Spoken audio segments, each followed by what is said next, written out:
శ్రీ గురుభ్యో నమః. శ్రీమాత్రే నమః.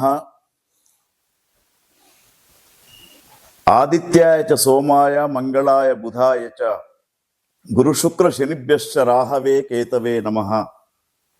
విశ్వావసు నామ సంవత్సర ఉగాది శుభాకాంక్షలతో ఈ సంవత్సరం ఒక్కొక్క రాశి వారికి ఏ విధంగా ఉండబోతూ ఉంది, ఆ రాశి ఫలితాల గురించి మనం తెలుసుకుందాం.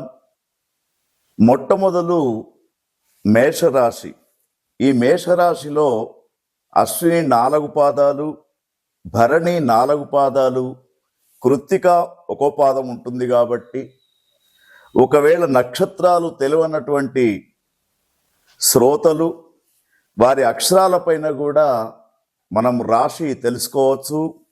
చూచే, చోళ, లీలు, లేలో, ఆ ఈ అక్షరాలు ఎవరైతే ఉంటాయో వాళ్ళు శ్రీ గురుభ్యో నమః. శ్రీమాత్రే నమః.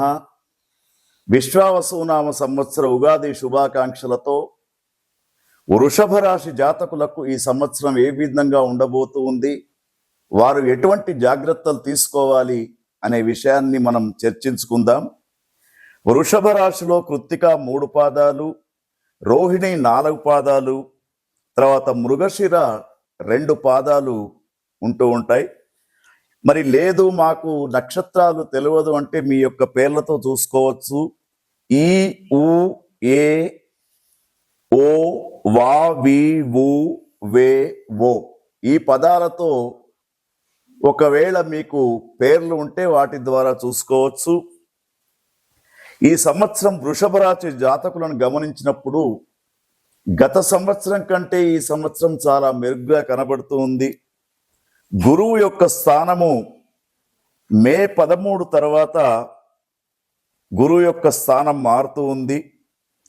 మే 14 నుండి అక్టోబర్ 18 వరకు, తర్వాత డిసెంబర్ 5 నుండి సంవత్సరం మొత్తం కూడా ద్వితీయ స్థానంలో గురువు ఉన్నాడు. ద్వితీయ స్థానంలో గురువు ఉన్నప్పుడు అన్నిటా శుభాలు జరుగుతూ ఉంటాయి, విజయాలు కలుగుతూ ఉంటాయి. ముఖ్యంగా యువతీ యువకులకు వివాహాలు జరుగుతూ ఉంటాయి. విదేశీ పర్యటనలు, విదేశీ చదువులకు అనుకూలమైనటువంటి కాలంగా చెప్పవచ్చు. నూతన వ్యాపారాలు ప్రారంభం చేయడానికి అనుకూలమైనటువంటి గురుబలం మీకు కనబడుతూ ఉంది. తర్వాత ఈ సంవత్సరం శని భగవాన్ని గమనించినప్పుడు మీకు ఏప్రిల్ 17 వరకు, తర్వాత అక్టోబర్ 11 నుండి జనవరి 10 వరకు 10వ స్థానంలో శని భగవానుడు కొంత అనుకూలంగా లేడు. కాబట్టి గర్భ సంబంధమైనటువంటి వ్యాధులు కానివ్వండి, లేదా శ్వాస సంబంధమైనటువంటి వ్యాధులు కానివ్వండి రావడానికి అవకాశం ఉంటుంది. కొంత జాగ్రత్తగా ఉండాలి. తర్వాత మరి జనవరి 11వ తేదీ నుండి మొత్తం సంవత్సరం అంతా కూడా మరల ఉగాది దాకా 11వ స్థానంలో శని భగవానుడు ఉంటూ ఉన్నాడు. ఈ సంవత్సరం అన్ని రాశుల వారికి కూడా శని ప్రభావం ఎక్కువగా ఉంటున్నది. కాబట్టి ప్రతి రాశి వారికి కూడా గురువు, శని, రాహు, కేతువుల యొక్క మార్పు అనేది సహజంగా ఈ సంవత్సరం ఎక్కువ జరుగుతుంది. కాబట్టి మరి వృషభ రాశి జాతకులను గమనించినప్పుడు మార్చి 30 నుండి మే 16 దాకా రాహు 11వ స్థానంలో ఉన్నాడు. చాలా వైభవంగా ఉంటూ ఉంటాడు. కాబట్టి తర్వాత కేతుగ్రహం మాత్రం వీరికి అనుకూలంగా లేదు. అంటే కేతుగ్రహం అనేది 5, 4 స్థానాలలో కనబడుతూ ఉంది. కేతుగ్రహం అనుకూలంగా లేనప్పుడు మనకు ఉన్నటువంటి జ్ఞానం కూడా మనకు ఉపయోగపడకుండా పోతూ ఉంటుంది. కాబట్టి కొంత మెమోరీ పవర్ పెంచుకోవడానికి మరి సరి అయినటువంటి ఉపాయాలను ఆలోచించండి. తర్వాత ముఖ్యంగా మరి ఈ విశ్వావసునామ సంవత్సరంలో వృషభ రాశి వారికి ఫలితాలను గమనించినప్పుడు వీరికి మరి మే మాసము వరకు గ్రహస్థితి అన్నిటా బాగా ఉన్నది. మే నుండి డిసెంబర్ వరకు కొంత ఆరోగ్య విషయాలు జాగ్రత్త చూసుకోవాలి. ఈ సంవత్సరం వృషభ రాశి వారి యొక్క పరిస్థితిని చూసినప్పుడు 70% అనుకూలమైనటువంటి వాతావరణం కనబడుతూ ఉంది. అయితే వీరు ముఖ్యంగా శని భగవానుకు సంబంధించినటువంటి స్తోత్రాలే కానివ్వండి, సుందరాకాండ పారాయణం కానివ్వండి చేయించుకుంటే ఇంకా విజయ అవకాశాలు ఎక్కువ ఉంటాయి. మరి మీకు విశ్వావసునామ సంవత్సరం అనుకూలంగా ఉండాలని కోరుకుంటూ ఓం తత్సత్. వృషభ రాశి జాతకులు ముఖ్యంగా ఈ సంవత్సరం గమనించినప్పుడు రైతన్నలకు మంచి పంటలు పండించే అవకాశం ఉంది. ముఖ్యంగా వృషభ రాశి యొక్క జాతకులు వ్యవసాయదారులు ఎవరైతే ఉంటూ ఉంటారో వారు కూరగాయల యొక్క పంటలను ఎక్కువగా సాగు చేస్తే బాగా ఉంటుంది. తర్వాత విద్యార్థులకు చక్కని అవకాశాలు ఉన్నాయి కాబట్టి వారు విదేశీ పర్యటనలకు వెళ్ళడానికి, అక్కడ విదేశీ పరమైనటువంటి విద్యను అభ్యసించడానికి అవకాశాలు ఉన్నాయి.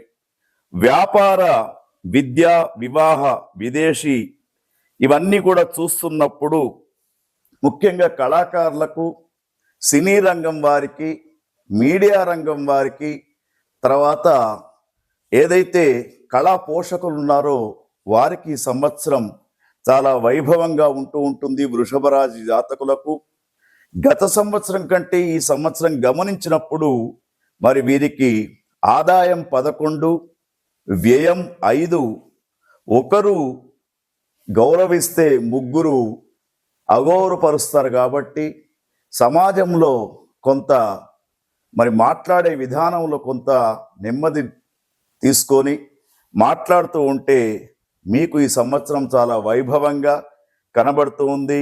ఇంట్లో శుభకార్యాలు చేసే అవకాశాలు ఉన్నాయి. అదేవిధంగా తీర్థయాత్రలకు వెళ్ళడం కానివ్వండి, పుణ్యస్థానాలు చేయడం కానివ్వండి ఈ సంవత్సరం మీరు చేస్తూ ఉంటారు. అన్నిటా మరి మీ కులదైవమైనటువంటి ఇష్టదేవతను ప్రార్థించండి.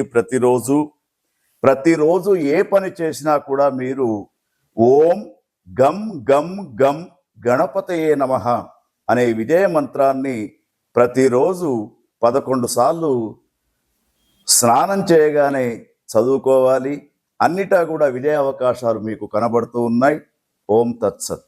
ముఖ్యంగా వృషభ రాశిలో గమనించినప్పుడు రోహిణి నక్షత్ర జాతకులకు కందాయ ఫలాలు గమనించినప్పుడు మరి 4 మాసాలకు ఒకటి మనం లెక్క తీసుకుంటే 400 ఉన్నాయి. కాబట్టి వీరికి ఈ సంవత్సరం 8 మాసాలు కొంతవరకు అనారోగ్య సంబంధమైనటువంటి సమస్యలు కలిగే సూచనలు కనబడుతూ ఉన్నాయి. కృత్తికా నక్షత్ర జాతకులకు, మృగశిర నక్షత్ర జాతకులకు చాలా వైభవంగా ఉంది. తర్వాత ముఖ్యంగా సమాజ పరిస్థితి చూసినప్పుడు వృషభ రాశిలో ఉన్నటువంటి రాజకీయ నాయకులు, నూతన నాయకులు ఈ సంవత్సరం ఈ వచ్చే ఏ ఎలక్షన్స్లోనైనా కూడా వీరు అరంగేట్రం చేసే అవకాశం కూడా మనకు కనబడుతూ ఉంది. ఎందుకంటే వీరికి గురువు చాలా వైభవంగా 14 మే నుండి దాదాపు ఈ సంవత్సరం మొత్తం కూడా 2వ స్థానంలో గురువు ఉంటున్నాడు. కాబట్టి విజయ అవకాశాలతో పాటు అనుకున్న పని కావడం అనేది సులభంగా ఉంటూ ఉంటుంది. అయితే మీకు ఒక సూచన ఏమిటంటే అందరినీ కూడా నమ్మి మీ విషయాలు చెప్పకండి. ఎందుకంటే కొన్ని విషయాలు అందరికి చెప్పడంతో కూడా మీరు సమాజంలో మరి చులకనగా మారిపోతూ ఉంటారు. కాబట్టి ఆ విషయంలో జాగ్రత్తగా ఉండండి. కుంభరాశి వారికి ముఖ్యంగా ఈ సంవత్సరం శివుని యొక్క ఆరాధన, శనేశ్వర స్వామి వారి యొక్క స్తోత్రాలు చదువుకోవడం, సోమవారం రోజున శివాభిషేకం చేసుకోవడం అనేది చేస్తే ఇంకా వైభవంగా ఉంటుంది.